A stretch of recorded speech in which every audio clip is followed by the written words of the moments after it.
Not only was she married to writer Neil Simon, she also took many of his plays to the big screen, starring in award-winning films The Goodbye Girl, Chapter 2, and Only When I Laugh.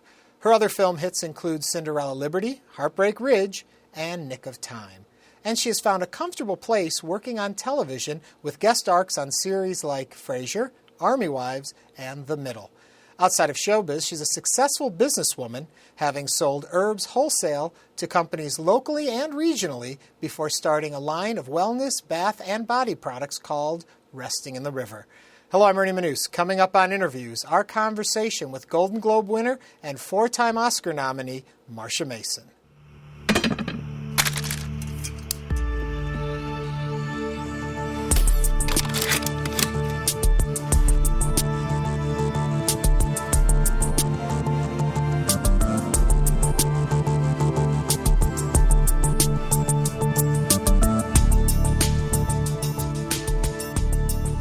Do you find that certain characters stay with you after you're done with them? It depends on the emotional content of the story.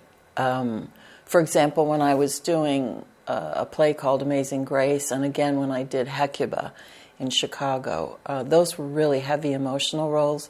So being able to sort of come down from those kinds of performances is a little tough. And also, your body feels it. Even if your mind's already let go, it's still sort of in your body, and you have to work it out. I'm curious about that. It depends on, what's required. But in Amazing Grace, for example, it was based on a true story about the first woman who was actually executed on death row. And so I had to be in a certain position for a long period of time. And then with Hecuba, because it was Greek tragedy, there was a lot of big sort of emotional responses. And those sit in your body for a while. And so you have to kind of work those out. And also you just physically get tired. I mean, doing theater is, I think Laurence Olivier said it, it's like one of the biggest athletic experiences you can possibly, and especially the big shows, like Shakespeare or when I did All's Well in Washington, D.C., the same thing. So, if you're acting a particular emotional scene, yes. Do you think your body knows the difference between truly experiencing it and performing it?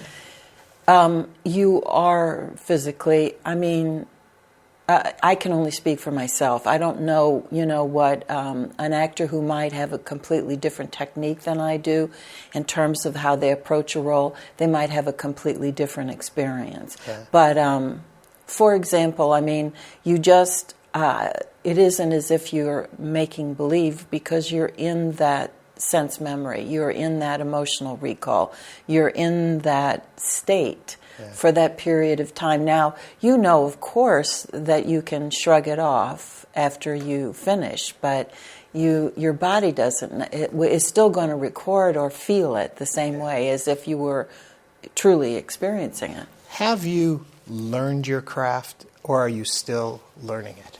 Oh, that's interesting. I was just thinking about that the other day. Actually, when I was on the plane coming here. I hope that I continue to work on it because after a while, there's a certain part of your technique that kind of comes automatically. That's why it's important to continue working. So if I'm not doing a movie or television, then I want to do theater because also those parts tend to be more challenging now at my age than, say, television or even film in terms of what I'm asked to do. So it's very important to be able to keep yourself. It's like you're a 12, horsepower engine there, So you have to keep it well-oiled and functioning. Talking about cars, we're going to get to that in a little bit. Okay. So people will find out what we're talking about in a bit. I want to take you all the way back, though. When did the theater bug bite you? My freshman year of high school. Really? Nothing before that? Well, my parents told me a story that when I was very young, like around, 6 or 7, something like that, they used to call me Sarah because I was so demonstrative and emotional. And that was after Sarah Bernhardt. But I don't have any real sense, although I did have a very lively imagination. Yeah. What was it that called you to this profession? It was, I was doing, I was I was playing a Jack-in-the-Box in some sort of Christmas show in the gymnasium of the high school that I went to, and I had to pop up from the box, plywood box at a certain cue in the music or whatever. And so I did it, not knowing. I just was more concerned about being hot in the box and then having to pop up on cue. But when I popped up, there was several rows of small children in the front of the audience, and they all went, "Oh!" And that was it. I knew You were hooked. I knew I was hooked. Yeah. Did you want it to be theater? Did you know what exactly you wanted to perform in? Yeah, I mean, I always assumed it was just theater. The whole movie experience and television experience came much later. I never really considered myself for a film. I tried to go out to Hollywood once to visit some friends in Beverly Hills, and the place so scared me that I came running back to New York. So I wouldn't say that necessarily it was my first choice, but then after I finished, I was doing a television show called Dr. Kildare for a friend of mine who I had worked with, a stage director. And so they said, go down to L.A. and meet the agents down there and so forth and so on. So I did. And that trip was completely different, and I felt totally at ease. Of course, I made a dry run to the theaters before, to the studios before I had to go. But then it was, then it was just destiny that caused all the rest of it. Did you find once you started doing film work and television work that you approached it differently than theater work? No. Partly because I believe the first two directors I had, having been actors, made a complete difference. Paul Mazursky and Mark Rydell were the first two movie directors that I worked with on the first two films, and I shot them both within the same year. And they had a way, a vocabulary of speaking to an actor. They understood the process. It's part of the problem, I think, with some young independent filmmakers who don't have the vocabulary or experience to understand how to communicate with an actor. So I always tell them or young screenwriters, everybody should direct once, everybody should act once, and everybody should write once.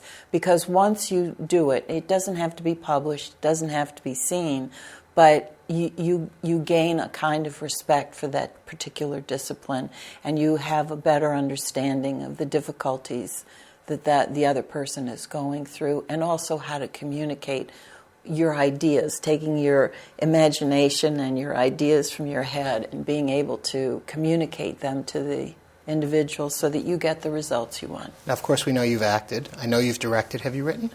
Yes, I wrote a memoir, but I haven't written a screenplay yet. Yeah. Screenplay no, now? I haven't written a screenplay yet. Is that in you somewhere, do you I think so, yeah. I'm thinking about it. Okay, let me take you back. Dark Shadows. Oh my gosh, you really are going back. Isn't that trippy? I think aren't they going to do it? It's coming back around again, yeah. Yeah. What are your memories of Dark Shadows?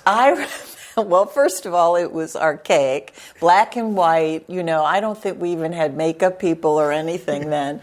And it was on that series, that famous series. And I played, at that time, it was a word that I had to look up the word. They said she was a doxie, and I didn't, D-O-X-I-E, I had no idea what that was. And then I found out, of course, that she was a prostitute, I guess, around the docks, and they called them doxies or something. So I had to have some kind, and I become a vampire. So I had to have those teeth, and I teased my hair up in some really weird way with kind of spikes and all kinds of stuff. I mean, I don't know whatever happened to that footage. Hopefully it's just disintegrated on the floor of some... Now, see, I've heard you say that about other footage, too. Your very first movie, oh, God, Hullabaloo? Yes, Hot Rod Hullabaloo. Yes.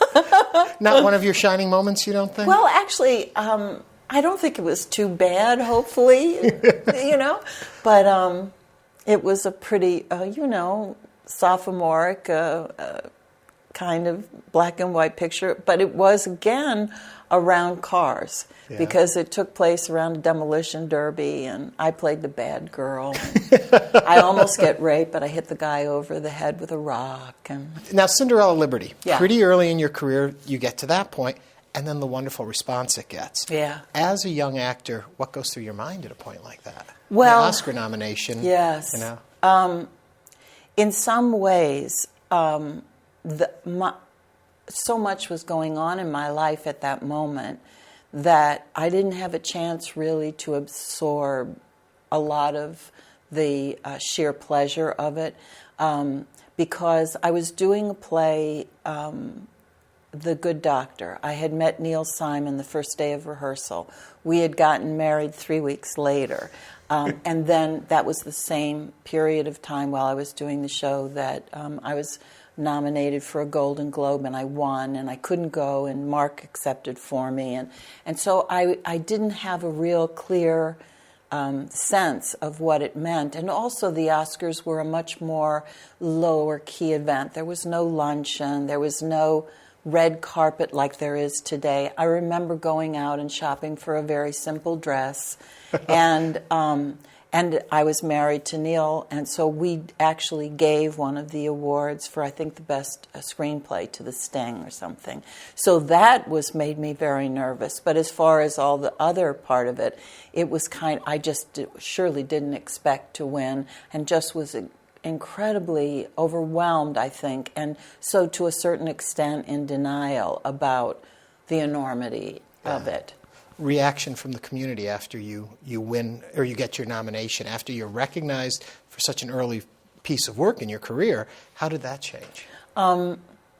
Interestingly enough, probably not too dissimilar from maybe the way it still is, which is then, of course, they only send you parts about prostitutes with hearts of gold or whatever. So as an actor, you just get very frustrated by it, and so you start to hope that something else will come along. Yeah. Now, you mentioned Neil Simon. I have to ask, 3 weeks, good idea to get married after knowing someone 3 weeks, or not a good idea? Well, it was for me. Yeah. I mean, we had a wonderful relationship, and there was immediate chemistry, and there were his 2 daughters, and I really loved the idea of being part of that family and taking their mother's place. She had passed away.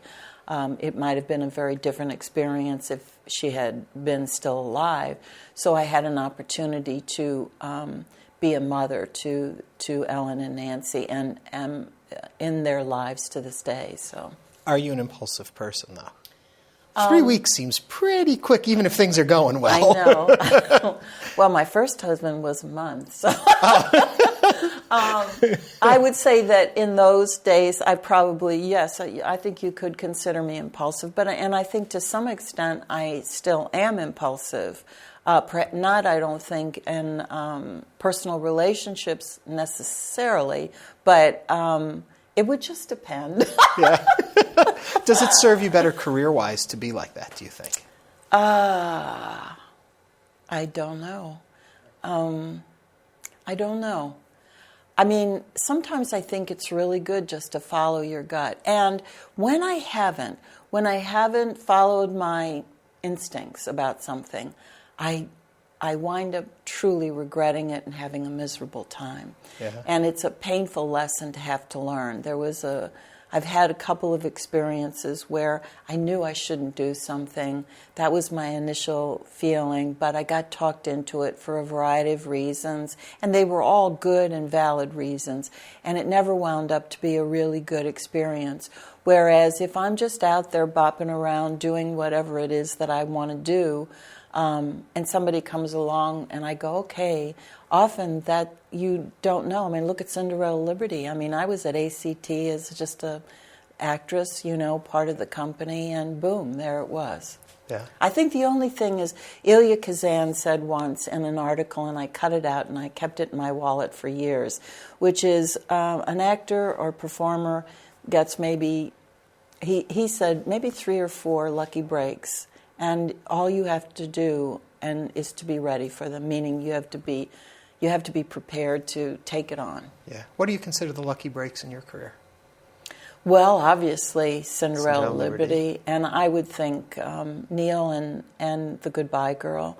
Those were, the movies we did together, the professional legacy that we have, I think is really kind of pretty terrific. I had heard that The Goodbye Girl in original earlier drafts was about Dustin Hoffman's That's career. Correct. Yes. How did that become what it is? Well, Neil got kind of, because we lived across the street from where Dustin lived, and they were friends and everything, and then I became friends with him too, but he was always intrigued with this idea of somebody like a Mike Nichols coming along with an out-of-work actor, and struggling and everything, so, and becomes a star overnight. And so he wrote an early draft that was called Bogart Slept Here. And it was all about an actor, a young actor who gets a lucky break, has a family with a couple of children, and has to go out to Hollywood. And how does that change him? And what is the story behind that? And as we were working on it and doing it, it became clear to Neil that nobody's really interested in somebody who has already become successful. And so when Dreyfuss and I read that script, Richard, what he did is he said, I know what's wrong. And he said, give me 3 weeks. And he backed up the story so that the end of The Goodbye Girl was actually the beginning of Bogart Slept Here. Oh. So that character gets the job at the end. Richard gets the job at the end, and she, and so forth and so. So I hope you just didn't spoil it for people who haven't seen it. I'm just joking. It's been a few years. They've probably seen it if they're going to. Yeah. Now, you guys, because you were married, did you find that Neil was writing for you? As I understand, it was pretty separate. He was writing his works, and they just fit you well, as opposed to, I'm married to this woman, I'm going to write a great play for her. Well, actually, yes, that's true, because he thought and felt and said to other people, I don't think Marsha really can do my material, other than The Good Doctor. Yeah. When I auditioned for The Good Doctor, that was a completely different experience, because it was a series of short stories that were based on Chekhovian short stories, and it was under a whole, sort of evening. So he wasn't sure that I could actually write the traditional sort of Neil Simon, material. And one of the wonderful experiences that I had was after we were long divorced and everything, Dreyfuss and I did Prisoner of Second Avenue in London at the Royal Haymarket, and we had a huge success. It was really phenomenal. And Neil was there at the beginning for some of the rehearsals, and then he came at the end of the run.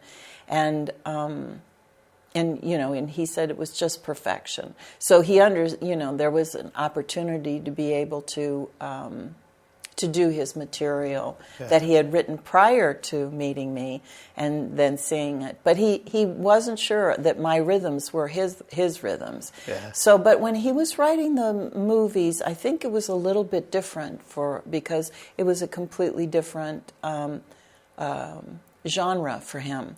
So it was and also we had the luxury of rehearsing. We rehearsed on the set of The Goodbye Girl before we even shot. He was there. We could improvise some things. He would add them, or take it away or see what was working best and all of that. But I think The Goodbye Girl is a kind of distillation of both of our rhythms. I mean, if you look at the bathroom scene and a lot of stuff was taken from my life. In other words, the white mask was mine, and do you know what I mean? And that final speech at the end of Chapter 2 was mine originally at a certain moment in our lives. And Chapter 2 was the semi-autobiographical that's right, telling of... Is that odd to play, in a sense, your life up on stage and screen? I know. It turned out not to be. I mean, because originally it was a play, and I had no intention of doing the play. So it was about 4 years, I think, after the play was written that we did the movie, and I felt that person in Chapter 2 was really... was just a part of me, a very small part of me. I had become more of another person. Yeah. Not another person, but more of my own person. So it wasn't so fresh that I think it would have been awkward. Yeah. I don't want to leave this period of your life without asking something about The Cheap Detective. I love that movie. I know. And it seems to get overshadowed by Murder by Death. Yes. But Cheap Detective is a wonderful piece. It's great. It's just great. And there was an interesting experience. I probably wouldn't have been in that movie if it hadn't been for the fact that the character was originally cast as Lily Tomlin. And at the last minute, for some reason, she couldn't do it. And they were scrambling. And it was the only time, actually, I think, that I actually said to Neil, could I do it? And he wasn't sure. And so we read it with Ray Stark, and I don't know, I don't think we read it with Peter, but anyway, so I wound up doing that role. Yeah. A few years later then, you two go your separate ways. How does that then affect your career since, and rightly or wrongly, you've been so connected with Neil Simon's work, then the two of you split up personally. Was that hard for the Hollywood community to handle? While we were married, there were people, perhaps more women than men, who had some issues with the fact that I was married to him, so of course, and I wasn't really all that talented. But fortunately, because of the 4 Academy Award nominations, which are your own group, in other words, actors nominating actors, which I think is the purest of awards, you know, and so that ameliorated some of the perhaps criticism or whatever. But also at the time when we finally separated and divorced in the 80s, the business was changing dramatically. So again, there was this confluence of a lot of things that were happening. I was getting older. The movie business was getting younger in the sense of what their focus was. The whole shift of how much a movie cost, all of those issues were coming into play in a major way. And I also feel there's been always a slight attitude towards women in film. It just is. I'm not quite sure why, where you just, I don't know whether it's the audience or whatever, but the other part of it too is all the research that gets done with focus groups, and all of that changed, I think, the whole focus of how movies got made, along with, during that period, the independent studios, which were independent, with the exception, I think, Gulf and Western had just purchased Paramount, and maybe Columbia Pictures had just been bought by, I can't remember what the entity was. But anyway, so that was changing too, and so it became just a different business. So it's hard for me to say that, because Neil and I separated, that I didn't work anymore, I think. And I did work, because I did Heartbreak Ridge after that, but there was a definite sort of going, not as much work coming in that way. And in no way do I mean to imply that there wasn't a lot of work still coming out of you. But Yes, no, I know. Before we run out of time, shift over. So where does race car driving fall into all of this? That's one way of getting out my frustrations at not working enough. But I mean, it was just a trip. I loved it. I did it for 7 years. I was part of a team and went to the national Valvoline runoffs, and I was always finishing in the top 4 or 5 of my division. So, do you do it anymore? No. Do you ever get took over the hankering? farm. Yes, I do. Yeah, I loved it. I had a great time. It was a real Zen experience, and it was interesting too, because when I first started out, a lot of men, were and I gained their respect, and they gained mine, and I had a great time. Yeah. And then wonderful. You mentioned the farm, and then you get into the herbs. Then I got into the herbs and the farm, and moving to New Mexico, which was also part of that thing of not feeling connected to L.A. and Hollywood anymore. And so you talk about impulsive. I just sort of said, okay, I'm going to throw up the pieces of my life like a kaleidoscope and see how the pattern shifts when it comes down. And impulsively bought land out in Abiquiu, New Mexico, and here I am 17 years later with a certified organic medicinal herb farm and a product line. So what can I say? Now, I've read that you're going to let that go. I am. I have it for sale. I mean, at 17 years, I learned to be an entrepreneur and a businesswoman and a manager and all of that stuff, and I just want to downsize and simplify my life and work more in the theater and focus really seriously on writing and acting.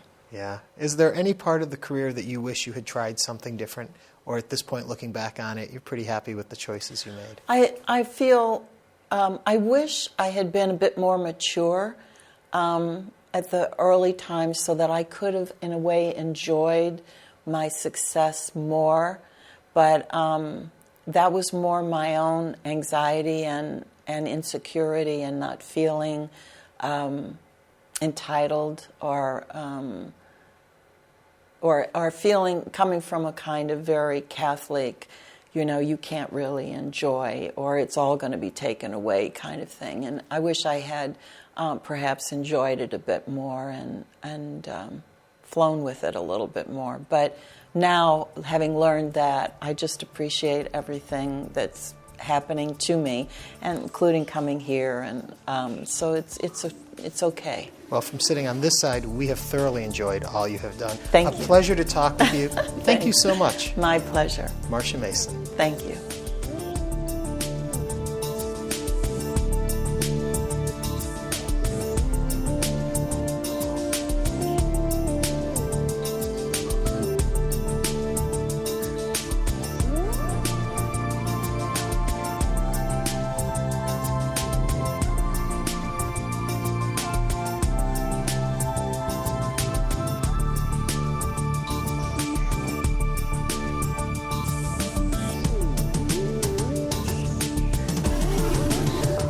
To order a DVD of this or any episode of InnerVIEWS, please visit HoustonPBS.org.